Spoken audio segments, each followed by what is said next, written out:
requirement to graduate high school in New York for as long as many of us can remember, but now it looks like the state is planning to make Regents exams optional for the foreseeable future. Fox 5's Arthur Chien takes a closer look at the proposal and the alternative options that students will have. High school students may no longer have to pass the Regents exam in order to get their high school diploma. This, according to New York State education officials making the announcement this week.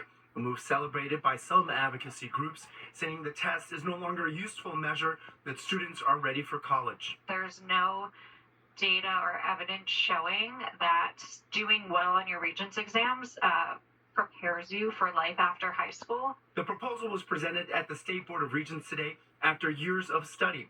And experts say it could take even more years before the new plan is approved and actually implemented. Meanwhile, state education officials are working on ways to modernize the way they assess students without relying on the Regents exams by creating additional credit requirements in STEM, writing, and more.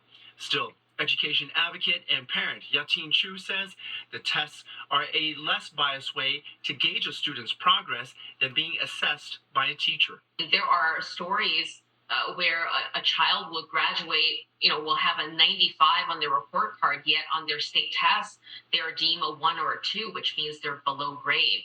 So these cases do exist, and I think what we're doing at this high school graduation level is perpetuating that. As for parents we talk to, they're split. I don't think necessarily sitting down and taking a test, having to have man hours to proctor test is a really good use of taxpayer money.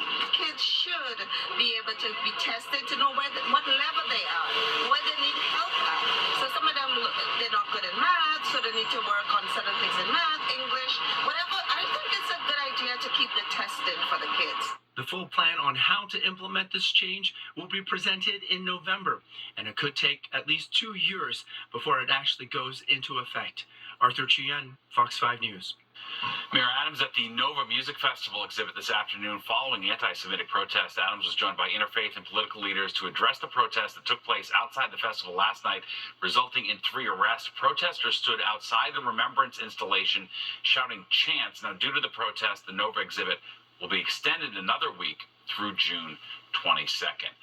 The FDA warning people to avoid eating some seafood from parts of the Pacific Northwest. The agency says shellfish harvested last month in Oregon and Washington State may be contaminated with toxins that cause paralytic shellfish poisoning, or PSP. Oregon health officials say at least 31 people have gotten sick from a PSP outbreak so far.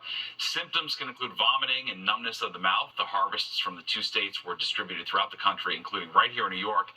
The FDA is warning businesses not to serve it. Well, do you dread scrambling for your license or ID when you head to the airport? Well, pretty soon you'll be able to check in using new tech right on your smartphone. And a bus being used more like a bumper car during a wild chase on an Atlanta highway that left 1 person wounded.